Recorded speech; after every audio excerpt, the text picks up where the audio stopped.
Arestado ang 13 individual na sangkot umano sa iligal na pagsasali ng petrolyo at LPG sa isang compound sa Lucena City. Yan ang aking sinaksihan. Sa drone surveillance na ito, napansin ng pulisya ang kahina-hinala umanong pagpasok ng mga tanker sa isang compound sa Lucena, Quezon. Nang pasukin ng mga operatiba, naaktuhan ang 13 sangkot umano sa paihi at pasingaw. Ito yung modus ng hindi otorisadong pagsasali ng mga produktong petrolyo at liquefied petroleum gas mula sa tanker papuntang mga container at tangke. Ang mga nahuli, pawang mga driver, pahinante at tagasalin. Hindi pa matukoy sa ngayon kung sino ang leader ng grupo. Tinatayang nasa 16 million pesos ang kabuuang halaga ng mga nakumpiskang ebidensya. Apparently, yan ay nanggaling doon sa depo ng Sariaya, Quezon. At ito ay kanilang ibinabagsak o hinahatid sa mga small players ng nagbebenta ng mga petroleum product. Nasa kustodiya ng Lucena Police ang mga nahuling suspect. Wala pa silang pahayag sa ngayon. They will be charged accordingly, oil pilferage as well as the violation of the LPG Regulations Act. Target ng Senado na bago matapos ang 20th Congress sa 2028 ay maipasa ang pag-amyenda sa batas para matanggal ang system loss charges sa bill ng kuryente.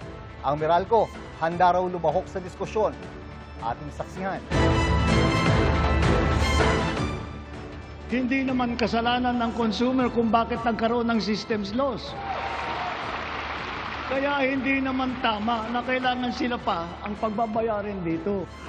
Hindi naman na konsumo, pero pinapabayaran sa consumer. Kaya nararapat lang daw tanggalin ang system loss charge sa bill ng kuryente. Ayon kay Pangulong Bongbong Marcos. We demand for the immediate amendment of the EPIRA and to prohibit charging systems loss against consumers, including the value-added tax thereon.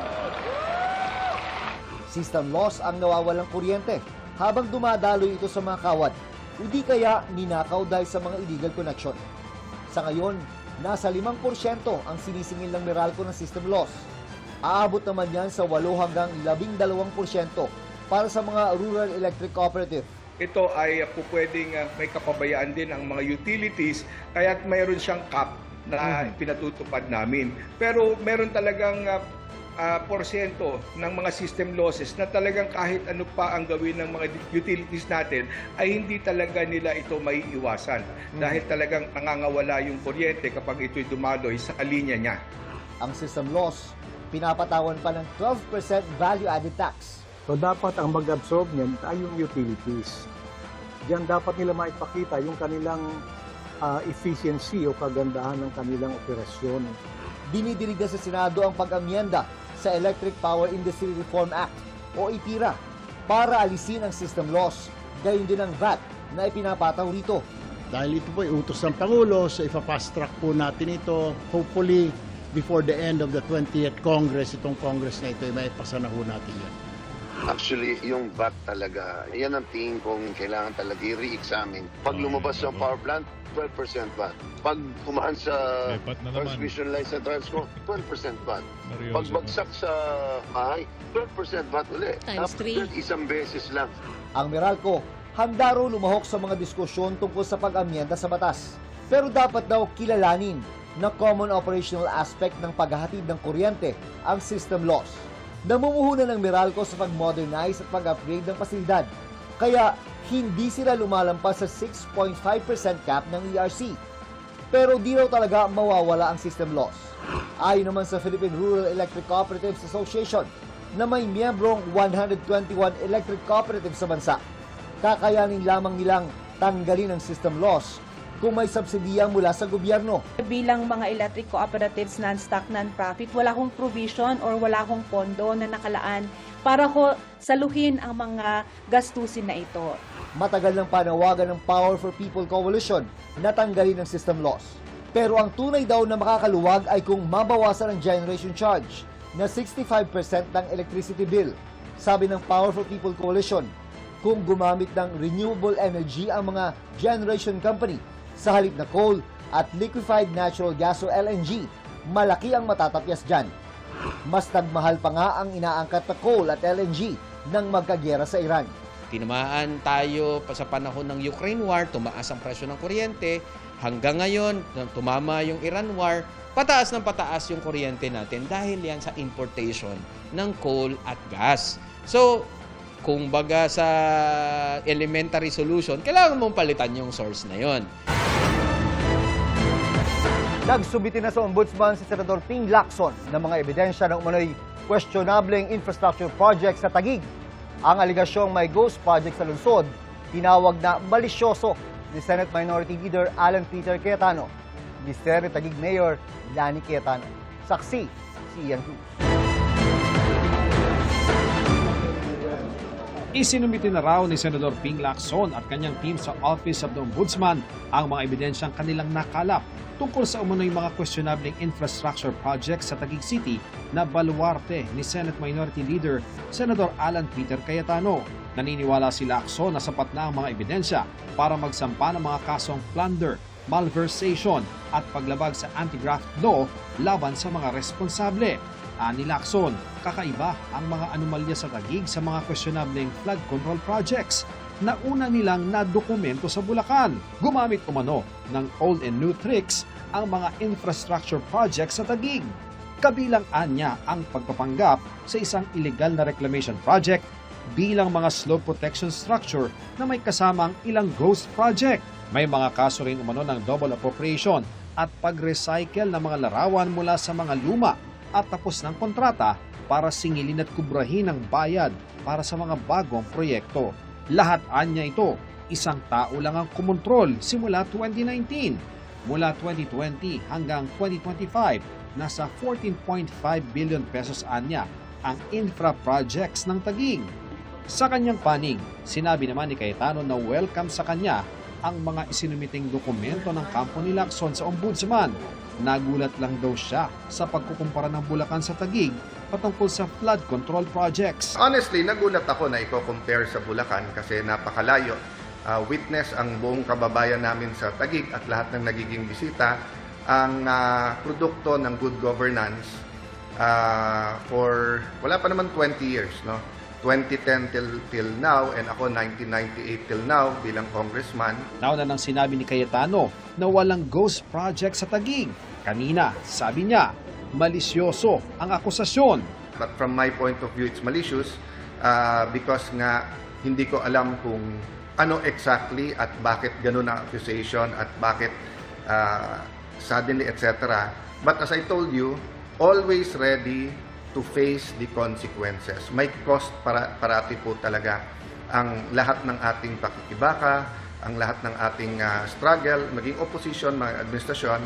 Ang asawa ni Cayetano na si Lani Cayetano ang kasalukuyang mayor ng Taguig. Sinusubukan pa naming makuha ang panig ng Taguig LGU sa pahayag ni Lacson. Ngayong nagsumiti na ng dokumento sa Ombudsman si Senador Lacson patungkol sa Taguig.